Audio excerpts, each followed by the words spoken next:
আলম মোহাম্মদ পুরু সাহেব, ধন্যবাদ।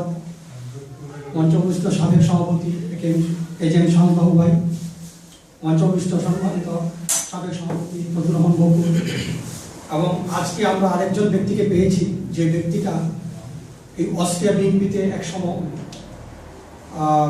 প্রতিষ্ঠাতা লগ্নে ছিলেন। সেই মাহবুব ভাইকে আমি আমার দলের পক্ষ থেকে এবং বাংলাদেশ জাতীয় এবং আরেকজন আছেন বাইতুল মোকাররমের সভাপতি আবিদ হাসান খান সাহেব, যে আমাদের অনুষ্ঠানে এসে আমাদেরকে অলঙ্কৃত করেছেন। আজ শহীদ রাষ্ট্রপতি জিয়াউর রহমান সাহেবের 33তম শাহাদত বার্ষিকী। আসলে সেই ব্যক্তিটার নাম যখন আমরা শুনেছি তখন আমাদের বাংলার আমাদের এখানে অনেকেরই জন্ম হয়নি।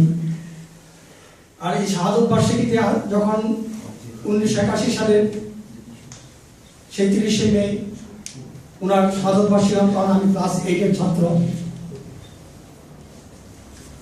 ওনার জীবনী বা ওনার গুণ বলে শেষ করা যাবে না।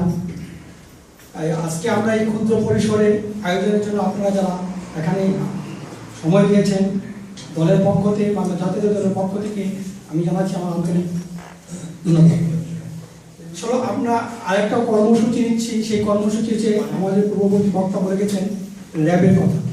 আসলে র্যাব হয়েছিল সেই খালেদাদের নেতৃত্বেই, সেটা ছিল জনগণের জন্য, জনগণের নিরাপত্তার জন্য। সেই ভারতের নকশালি কায়দা মানুষ মারার জন্য নয়। আমরা যে কর্মসূচি নিয়েছি আমাদের দেশনেত্রী খালেদা জিয়া সেই গণস্বাক্ষরের জন্য, সেটা আপনারা অবশ্যই অংশগ্রহণ করবেন। আপনারা দাঁড়িয়ে আমরা আসবো, আমাদের সিনিয়র নেতৃত্ব নিয়ে আসবো, আপনারা অবশ্যই সাড়া দেবেন। আমি আসলে সময় স্বল্পতা বা আমরা দেরি করে শুরু করার জন্য সময় নিচ্ছি না। এই জন্য আমি আমার বক্তব্য শেষ করছি। বাংলাদেশ জিন্দাবাদ, খালেদা জিয়া জিন্দাবাদ, শহীদ রাষ্ট্রপতি জিয়াউর রহমান অমর হোক। ধন্যবাদ।